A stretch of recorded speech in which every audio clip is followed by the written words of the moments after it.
We are the voices of experience, four pals from Toronto, Canada. All of us with quite a few miles traveled already down life's highway. While that may not translate directly into voices of wisdom, we can promise you an entertaining discussion on a wide range of topics of current interest. So, sojourn with us for a while. You'll hear a variety of points of view. You'll be amused, you'll be provoked, you'll be stimulated. Okay, well, my name is Andrew Wood, and I'm very happy to chair this particular podcast. Allow me to introduce my friends to you. There's Mr. Al Brown. Hi, Al. And Mr. Sarabjit Sandhu. And Mario Karakidis. Okay, well, here we are again. And our topic right now is the games we used to play. I propose this topic, and I think it should be fun. You know what? The games have changed. We're all older here, and for us, our childhoods were perhaps in the 60s and the 70s and like that. And it was not at all the same as the games that the children are playing nowadays. No way. So I think it'll be fun to explore that a little bit. Okay, well, before I pass the word along and we get it started, I just wanted to mention, I am a teacher. I spend my days with children. And I've spent my days with children for many, many years. And so I think I'm qualified to make a couple of observations. The first one is that if we think, or if we imagine that games are trivial, they are not. Games are crucial. That is the job of childhood, to play their games and to learn how to play them fairly, and to learn how to cooperate in them, and to learn that winning is not the only thing, and to learn the skills that every game requires. So there you go. That is so essential to growing up and growing up straight. So for anyone to think that this is a trivial topic, no. Because actually, these are the building blocks of the human personality. So, well, let me stop what I'm saying. And who would like to start here? Mr. Wood, can I say? Okay, Mr. Karakidis, what would you like to say about this? Oh, thank you, Mr. Wood. I'm so excited to say this. Well, you know what? You took me back to my, grade school years and also to middle school years. And we used to play this game called Foursquare. I don't know if you guys remember or you guys know what that is. It's a game like we are right now in four squares. And we used to have a ball. And then we used to hit the ball to the other squares and try to put it in different corners or make it impossible for the person to be able to reach the ball. And if the person could not reach the ball, by sort of like you would slap the ball and they would hit onto their court, it would have to bounce on their court. And then if they couldn't return it, they were out and another person would come in.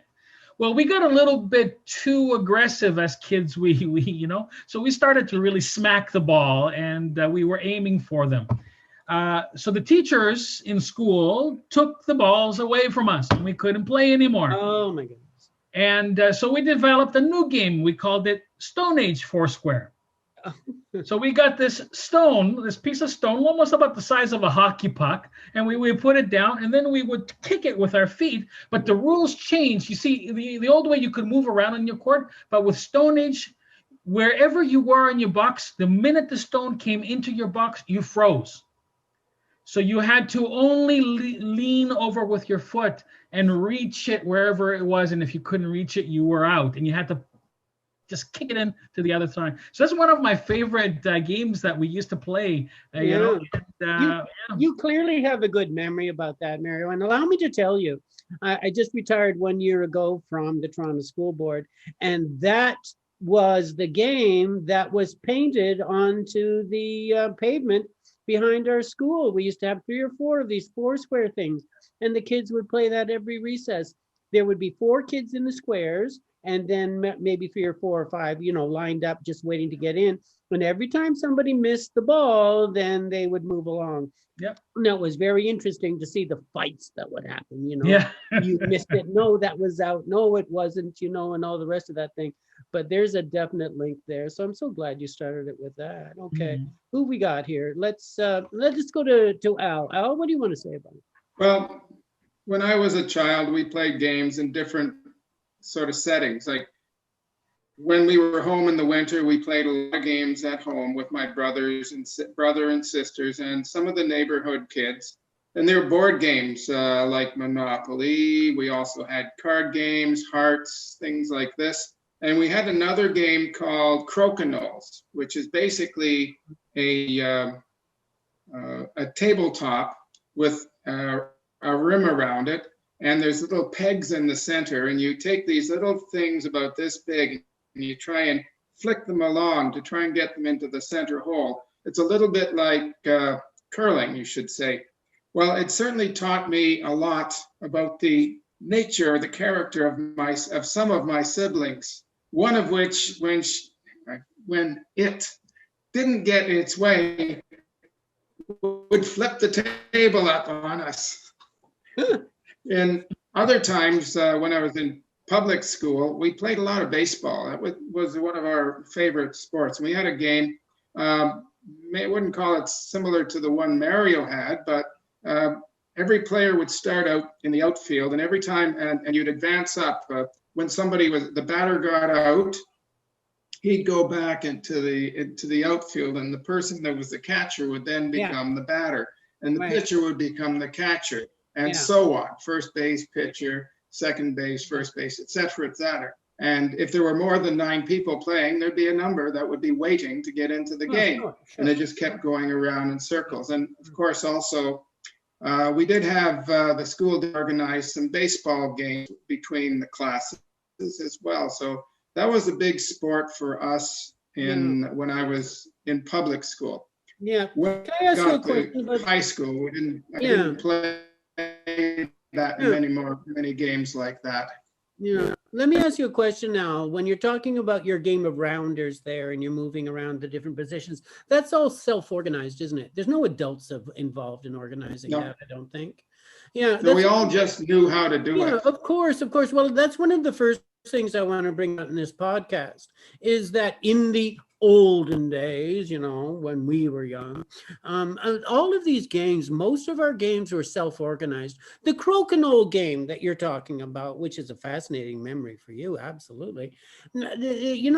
Nowadays, of course, they have the Crokinole still, but it's online and it's a video game and you have to download the app. And some gang of adults has invented that game for us, and they're giving it to us, and it's on a screen. So that's one thing that I'd like to explore as the podcast goes on. But let's get Sarab involved in this conversation, okay, Sarab? You grew up a very different place than we did. What are your memories of childhood games? Well, I remember, the oldest I can remember is playing with wooden figures, because somebody would actually make them for us and they would be our toys, and we would do all the farming with that. This is the bullock, this is the cart, and this is the person going there and all those things. And of course, I played the precursor of cricket and baseball. They used to have a small piece of wood which was sharp on both ends, and they used to have a stick where you hit one end, this will go up, and then you try to hit with your stick as far as you can go. And that was a very popular game. And of course, I used to play cricket, I used to play hockey, I used to play all the games. And I remember once I was playing cricket, they couldn't get me out. I must have scored many runs. Your famous cricket moment. Yeah, isn't that interesting? Now, that game you just described, Sarab, I bet there were no adults involved in setting it up and overseeing it and all that kind of thing. No, they would make the thing for us because we couldn't make that fine thing. That's yes, of course. But once the game gets going, it's the kids running the game for themselves. Oh, yeah, it always is, yeah. I can tell you, with me, there was a game that I used to play as a kid, and the kids organized it. We organized it, and we've all played it probably, dodgeball, right? And one of the things that I remember was that I was probably the most hated competitor in the dodgeball game for my opponents, because I was a soccer goalie. So, in dodgeball, if you grab the ball while it's flying, it doesn't hit the ground, right? The other person who throws the ball is out. So as a goalie, I would dive for the balls. So they would throw the ball at me. I would actually not dodge it. I would actually dive for it to catch them right in the air and all that. So they started not throwing the ball at me. I was always the last person left, you know. Yeah. So, Well, Mario, I'm on the side of the other kids. I don't think that's fair, your strategy. I'm not going to throw the ball to you either, because it's no fun to throw you the ball. You're just going to catch it and I'm going to be out. I don't want that. that's right. Well, my teammates loved me for it, though. So. Okay, of course, your teammates. We had games similar to that when I was in an organization called Boy Scouts. Sometimes they were organized by the pack leaders or the troop leaders, but a lot of times they were just done by the individuals as well, sort of as part of the activities of the day, shall we say. Yeah, let's change a little bit.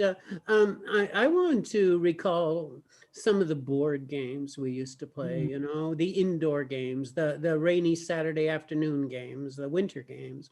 And of course, we had the regular things. We had Monopoly, we had Parcheesi, we had Chinese checkers was fun. And we just did a podcast earlier for Christmas. And a lot of these games, of course, would appear under the Christmas tree, wouldn't they? I Yes. remember one particular Christmas where I got a chess board game, chess set, and that set me off for, you know, for years and years and years. The chess. So what about board games, Al? Well, what do you remember playing when you were? Well, I remember playing Monopoly. Also, we had, well, everybody had snakes and ladders back then. You play those sort of games. Checkers, Chinese checkers, Parcheesi, a lot of those things. We had them a lot. I think that me, my siblings and I, we liked to do Monopoly a lot. In fact, if it wasn't for Crokinole, we would probably be doing the Monopoly routine. And back when I was a child, we didn't have a lot of electronic options. There was a television, but was only one or two channels, and didn't have a lot of children's programs in the middle of the day. So we really had to get inventive to fill our time. I also did like going outside a lot, in particular the winter time, and enjoying the snow, but you can't do that all the time. So you come in and there'd generally be a permanently set up Monopoly game. You could always go and play. Yeah. We don't do that. I think was our go-to game. No. And as I recall, the game set that we had was pretty worn out by the time it got retired. I'm sure it was well used. I'm sure it was. What about these other two gentlemen, Mario or Saram? What about the indoor games? With me, growing up primarily in Greece, one of the things that the indoor games were not the thing. It was more outdoor games for us, but we would identify it as either being in the backyard kind of game or the game that would be somewhere in the neighborhood, right? But the backyard game, which was probably closer to the board game that we're talking about, we had this game called Lima. And in Greek, it means file, okay? So we would get this filing stick, right? And it would be probably about as long as this ruler, but very sharp, right? So it would end in a point. We would draw a circle in the dirt, right? We would cut it in half, and one side was the one person's territory, the other side was the other person's territory. So you would take the file and you would throw it, and it would just go boom, like a knife. You know how you throw a knife into the ground? And wherever it got stuck there, you would slice a piece of that person's territory away from you. And the idea was to slice away as much as you could from the other guy without taking away their feet. So it was really it was a lot of fun. That's one of my favorite memories as a kid. Just going out there and doing that. How many adults were involved in organizing those games? Zero. That's the point. Let me go to Sarab. Sarab, well, you grew up again very, very differently. What did you have indoor games that you can talk? Indoor games, like we had all those Monopolies and card games, And drawing, we used to draw a lot. We used to have competitions. We used to have with drawing, you know, and singing. We used to do singing, and Yeah. of course, climb Yeah. trees, Yeah. group trees. In fact, I remember once President Carter had come to India, and I You're dating yourself, Sarab. no, We and all are dating ourselves. he came, and I teased one of the policemen. We used to call them, you know, mamas and all that. I teased him, and he came towards me to catch me, and I went up the tree, and I was on the tree for at least 1 hour till this guy went away. Mm. And that's, I can remember that. Yeah. Who was there? Yeah. Well, thank So, you. Yeah. Sarab, it sounds like your game was tormenting other people. Exactly. Well, Yeah. Well, thanks for that sharing. leads me into a game. Okay, That go leads ahead. me into a game that my siblings and I played. We would torment each other. Uh-huh. Uh-huh. Now, well, tell us I about mean, it then. five kids in a household on a cold winter day. Sooner or later, you get on each other's nerves, and then you Absolutely. fight. Yeah. Well, you know, guys, thank you for sharing these things. That's all interesting. My point, of course, when I talk about the adults involved and all this stuff, is just to point out, you know, a couple of things.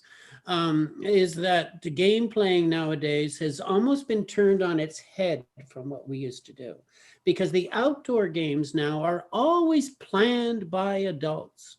The kids in the neighborhood aren't getting together at the soccer pitch behind the school. They have to be a member of a team, and their parents have to pay, and they have to show up at a certain time, and there are coaches, and there are, you know, and there are uniforms. Well, you know what? You've lost something when that's how the children have to play because the parents don't trust them just to organize themselves. There's something lost there. And the other point I want to make is the reverse point. Because now the indoor games are not communal with your 5 siblings who are, you know, playing along with you. Now they are generally, you know, you're isolated, and the kids are playing their video games, and the only thing they're exercising is their fingers or their thumbs, and I just think that there's something lost. I mean, I'm sure you have an opinion about that. I don't want to take it into a negative space, but I do want to say that I'm not sure that the way the kids play games now totally serves their very best interests entirely. I don't know if there's any comments about this.